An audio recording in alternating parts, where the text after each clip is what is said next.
Hello students, आज हम पढ़ेंगे स्टैंडर्ड 9th में हिंदी काव्य नंबर 4 कर्ण का जीवन दर्शन। इसके कवि हैं रामधारी सिंह दिनकर। रामधारी सिंह दिनकर का जन्म ईस्वी सन 1908 और निधन ईस्वी सन 1974 में हुआ था। हिंदी के सुप्रसिद्ध कवि रामधारी सिंह दिनकर का जन्म बिहार के मुंगेर जिले के सिमरिया नामक गांव में एक किसान परिवार में हुआ था। उन्होंने प्रारंभिक शिक्षा मुंगेर तथा उच्च शिक्षा पटना में प्राप्त की। पटना विश्वविद्यालय से स्नातक की उपाधि प्राप्त करके कुछ समय तक अध्यापक कार्य किया। दिनकर जी सीतामढ़ी में सब रजिस्ट्रार और मुजफ्फर कॉलेज में हिंदी विभाग के अध्यक्ष रहे। वे भागलपुर विश्वविद्यालय के उपकुलपति और भारत सरकार की हिंदी सलाहकार समिति के अध्यक्ष भी रहे थे। दिनकर जी की सबसे बड़ी विशेषता है अपने देश और युग के प्रति जागरूकता। कवि ने तत्कालीन घटनाओं, विषमताओं का खुलकर चित्रण किया है। उनकी वाणी में शक्ति है और ओज है। उनकी कविता में शोषित और पीड़ित वर्ग की व्यथा और उसकी मुक्ति का संघर्ष है।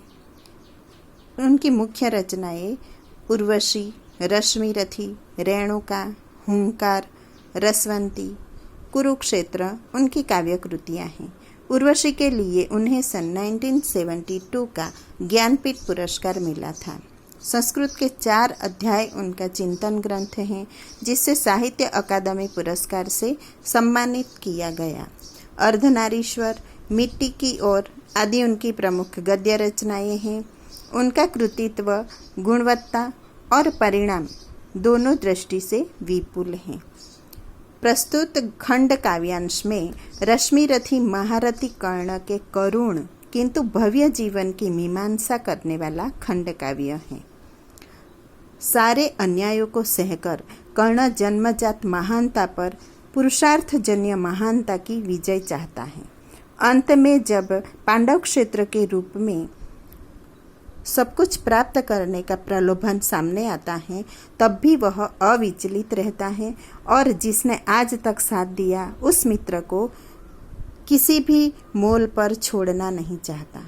कृष्ण कर्ण को पांडवों के पक्ष में ले जाने के लिए उससे मिलते हैं। उस कथा प्रसंग से प्रस्तुत काव्यांश लिया गया है। तो इस काव्य में हमें कर्ण के बारे में पढ़ना है। कर्ण कुंती का पुत्र था। पांडवों में वह ज्येष्ठ भी था और श्रेष्ठ भी था। उसकी मित्रता दुर्योधन से हुई। अन्याय और अपमान से भरे कर्ण के जीवन में दुर्योधन ने सदा उसका साथ दिया। कर्ण दुर्योधन के इस उपकार को कभी नहीं भूल सका। कर्ण कुशल योद्धा था। महाभारत युद्ध से पहले श्री कृष्ण ने उसे पांडवों के पक्ष में लाने का प्रयत्न किया। उन्होंने उसे राज्य देने का प्रलोभन दिया, परंतु कर्ण ने दुर्योधन का साथ छोड़ने से इनकार कर दिया। रश्मिरथी खंड काव्य से लिए गए इस अंश में कर्ण की महानता के दर्शन होते हैं। तो हम काव्य देखेंगे कि वैभव विलास की चाह नहीं, अपनी कोई परवाह नहीं, बस यही चाहता हूँ केवल, दान की देव सरिता निर्मल, करतल से झरती रहे सदा, निर्धन को भरती रहे सदा। वैभव विलास यानी कि धन दौलत, सुख उपभोग। तो कर्ण कहते हैं कि मुझे वैभव विलास की चाह नहीं, मुझे धन दौलत की चाह नहीं, अपनी कोई परवाह नहीं, मुझे अपनी कोई परवाह नहीं, बस यही चाहता हूँ कि केवल दान की देव सरिता निर्मल, करतल से झरती रहे सदा। करतल यानी कि सरिता यानी कि नदी, करतल यानी कि हथेली। मेरे हाथों से हमेशा दान की सरिता, दान रूपी नदी हमेशा बहती रहे, निर्धन को भरती रहे सदा। निर्धन यानी कि जिसके पास पैसे नहीं हैं वह। तो इस पंक्ति में कवि कहते हैं कि कर्ण श्री कृष्ण से कहता है कि उसे धन दौलत और सांसारिक सुख भोगने की इच्छा नहीं है। वह अपने जीवन की परवाह नहीं करता। उसकी बस यही इच्छा है कि उसके हाथों से दान की पवित्र नदी सदा बहती रहे और निर्धनों को सुखी बनाती रहे, निर्धन को भरती रहे सदा, यानी कि निर्धनों को सुखी बनाती रहे। तुच्छ है राज्य क्या है केशव, पाता क्या नर कर प्राप्त विभव, चिंता प्रभु अत्यल्पहास, कुछ चाकचिक्य कुछ क्षण विलास, पर वह भी यही गवाना है, कुछ साथ नहीं ले जाना है। कवि कहते हैं कि हे केशव, जिस राज्य का आप मुझे प्रलोभन दे रहे हैं वह तो बहुत तुच्छ वस्तु है, तुच्छ है। राज्य क्या है केशव, वैभव पाकर मनुष्य को क्या मिलता है।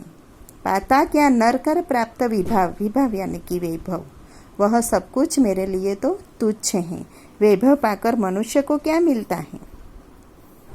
वैभव पाकर उसे ढेर सारी चिंताएं, चित्त प्रभुत यानी कि प्रभुत यानी कि बहुत सारी चिंताएं मिलती हैं। अत्यल्पहास यानी कि नाम मात्र की हंसी खुशी मिलती है, थोड़े टाइम के लिए ही हमें खुशी मिलती है।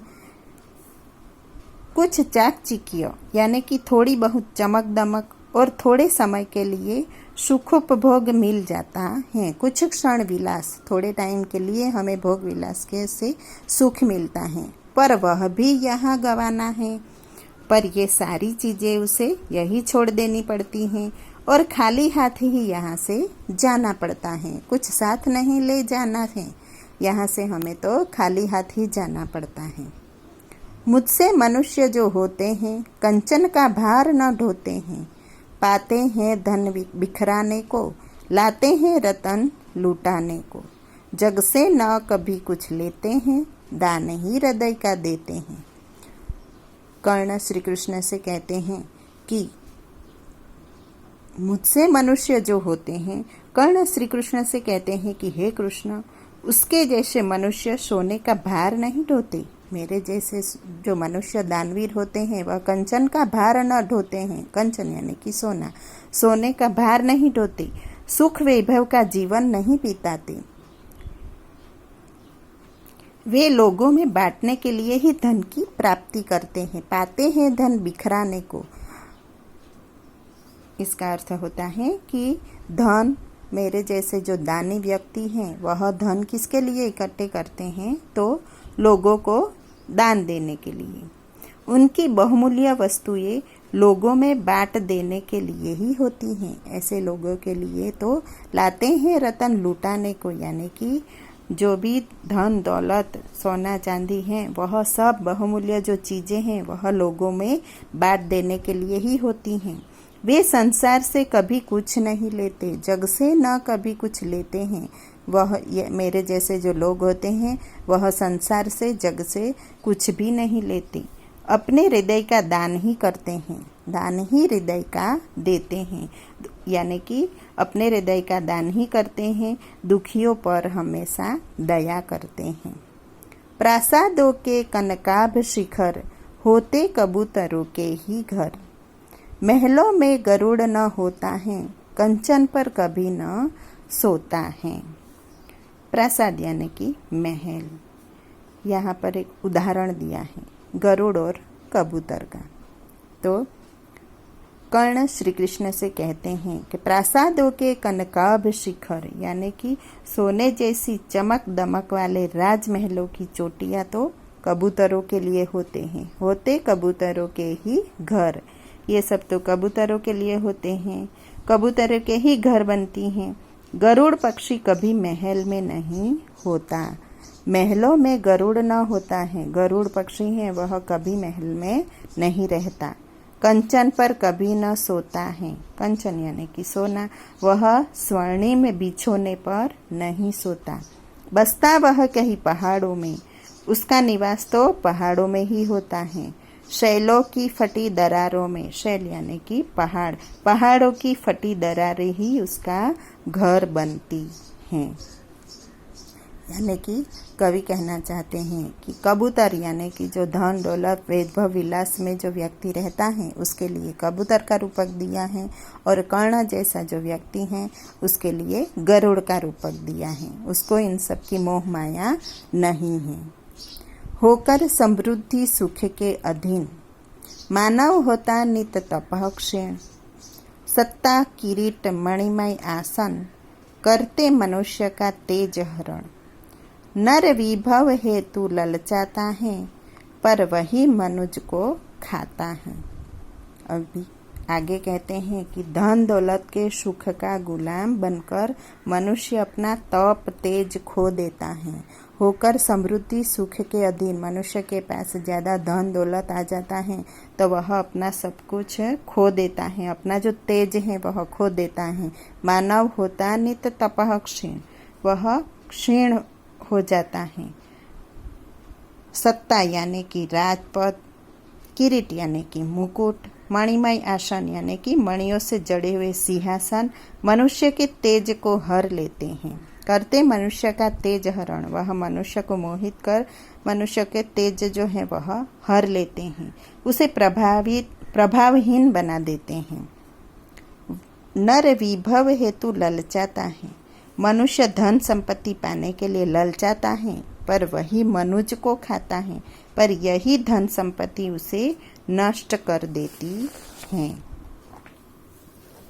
आगे देखेंगे कि चांदनी पुष्प छाया में पल, नर गले बने सुमधुर कोमल,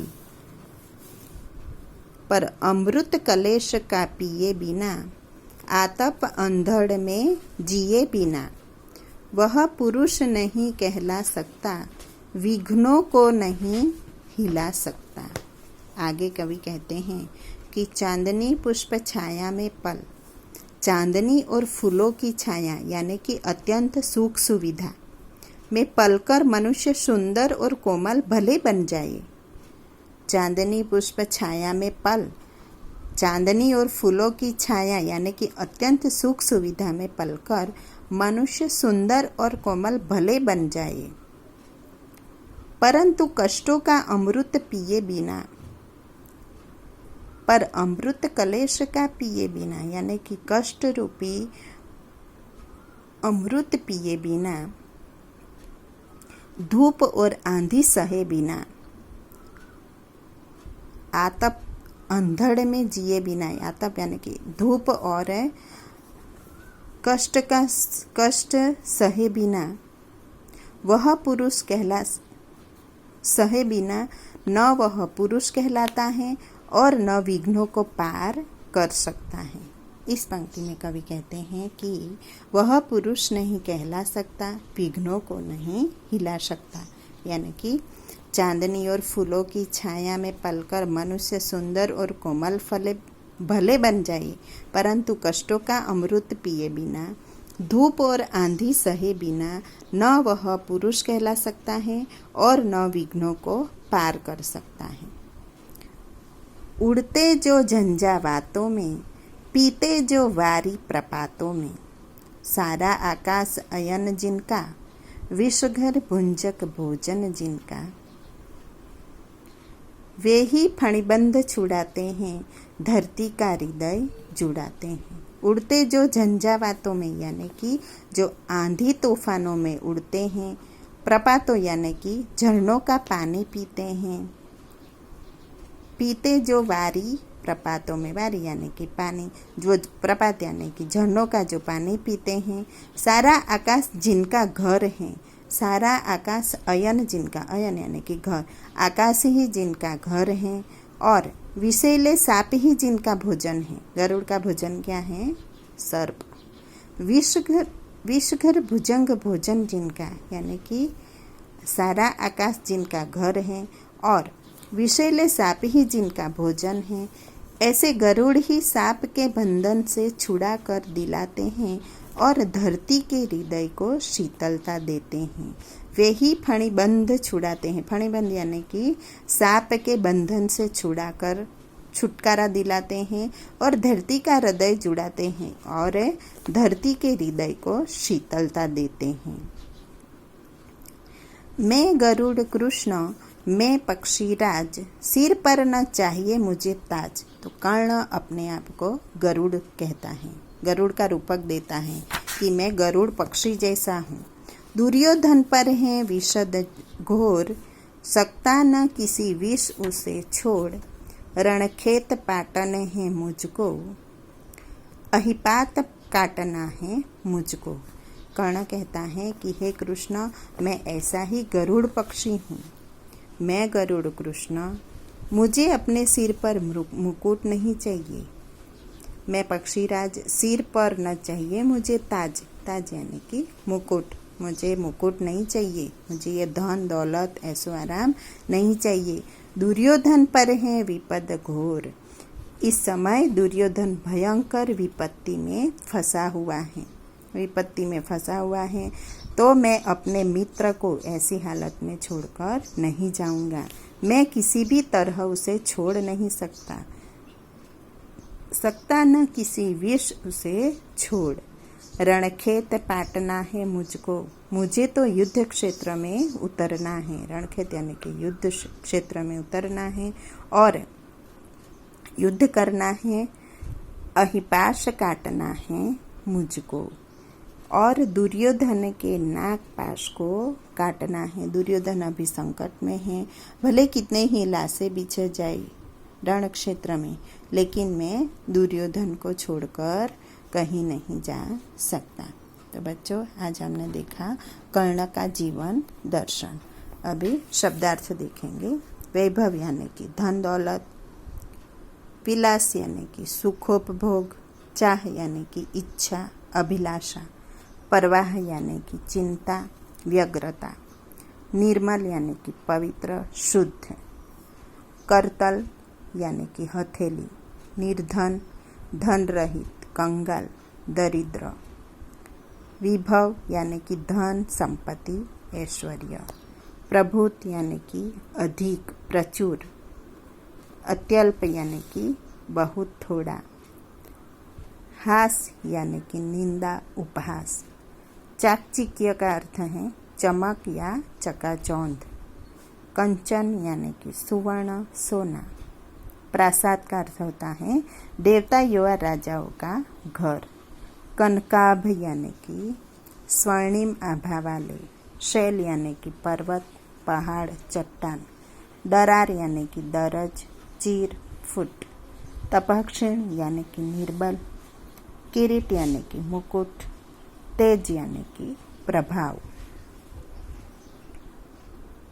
कांति चेतनात्मक ज्योति या चमक, कोमल यानी कि मृदुल सुकुमार, क्लेश यानी कि दुख कष्ट वेदना, अमृत यानी कि मुक्ति, आतप यानी कि धूप उष्णता गर्मी, अंधड़ यानी कि आंधी, झंझावात वर्षा सहित तीव्र आंधी, वारी यानी कि जल पानी, प्रपात यानी कि पहाड़ या चट्टान का खड़ा किनारा, अयन यानी कि गति चाल पथ या गमन, विष यानी कि गरल या जहर, भुजंग यानी कि सर्प, विपद यानी कि आपत्ति संकट, घोर यानी कि भयंकर विकराल, पाटना यानी कि ढेर लगा देना, अहिपाश यानी कि सांप का बंधन। अभी स्वाध्याय देखेंगे। ऊंचे स्वर में पढ़िए और वाक्य में प्रयोग कीजिए। अत्यल्प, चाकचिक्य, कनकाभ, तपहक्षेम, कलेश, झंझावात और फणिपन। आगे देखेंगे। संक्षेप में उत्तर दीजिए। पहला प्रश्न है कि विभव से क्या प्राप्त होता है। विभव यानी कि वैभव, वैभव से हमें क्या प्राप्त होता है। तो वैभव से मनुष्य को ढेर सारी चिंताएं और थोड़ी सी हंसी खुशी प्राप्त होती है। इसके अतिरिक्त उसे चमक दमक दिखाने का अवसर और क्षणिक भोग विलास प्राप्त होता है। सेकंड नंबर, धन संपत्ति किस लिए है। तो धन संपत्ति परोपकार के लिए ही है, दूसरों के मदद करने के लिए ही धन संपत्ति है। थर्ड नंबर, समृद्धि सुख के अधीन मानव का क्या होता है? समृद्धि सुख के अधीन मानव का क्या होता है?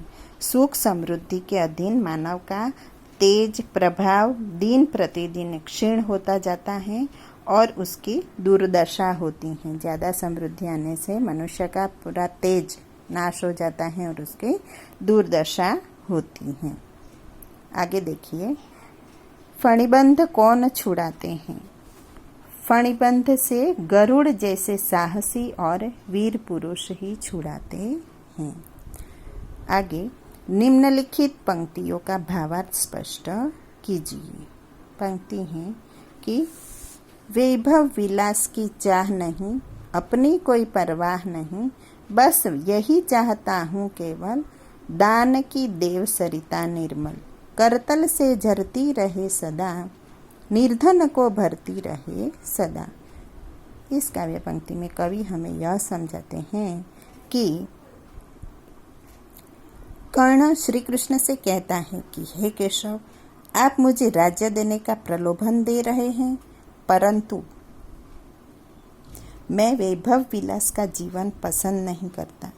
मुझे अपनी कोई चिंता नहीं है, मुझे दान देने में रुचि है। इसलिए मैं केवल यही चाहता हूँ कि मैं गरीबों को हमेशा दान देता रहूं और उनके दुख दूर करता रहूं।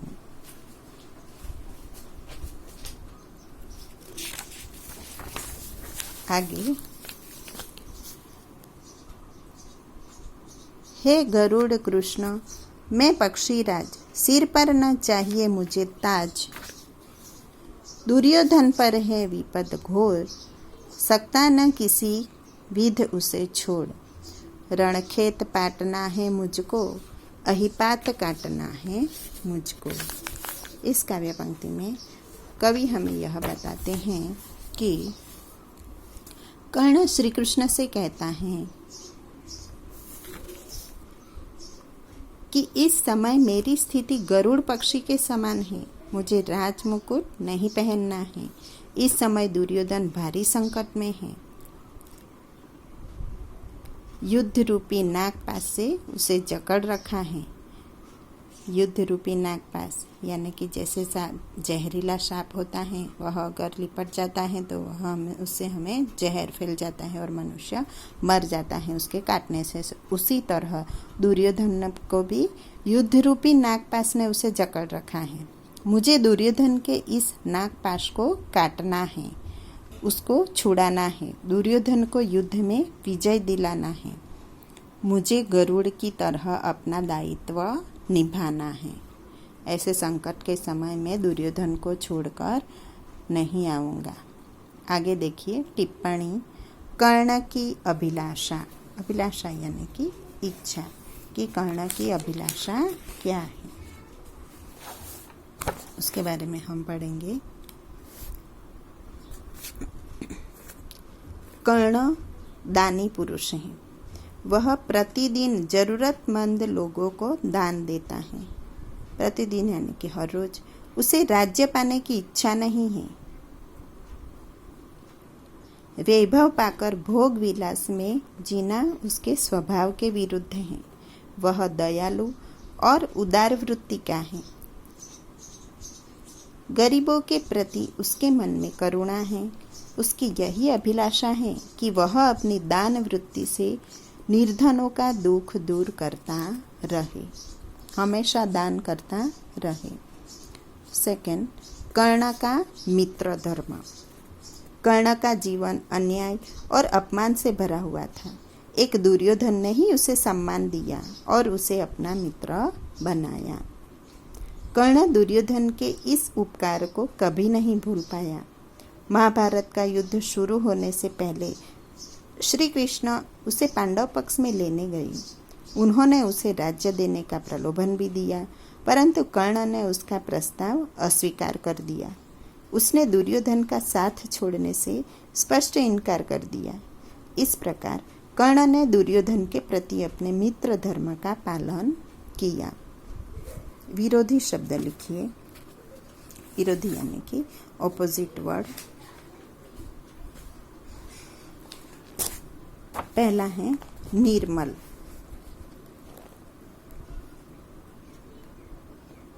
निर्मल का ऑपोजिट वर्ड क्या होगा? मलिन। दूसरा है निर्धन। निर्धन का विरोधी शब्द धनवान। फिर प्रभुत। प्रभुत का विरोधी शब्द कम। प्रभुत यानी कि ज़्यादा, तो उसका विरोधी शब्द होगा कम। उसके बाद है कोमल। कोमल का विरोधी शब्द कठोर। फिर अमृत। अमृत का विरोधी शब्द विष। निम्नलिखित शब्दों के समानार्थी शब्द कोष्टक में से ढूंढकर उन शब्दों का वाक्य में प्रयोग कीजिए। तो हम समानार्थी शब्द देखेंगे। सुखोपभोग। सुखोपभोग का समानार्थी शब्द होगा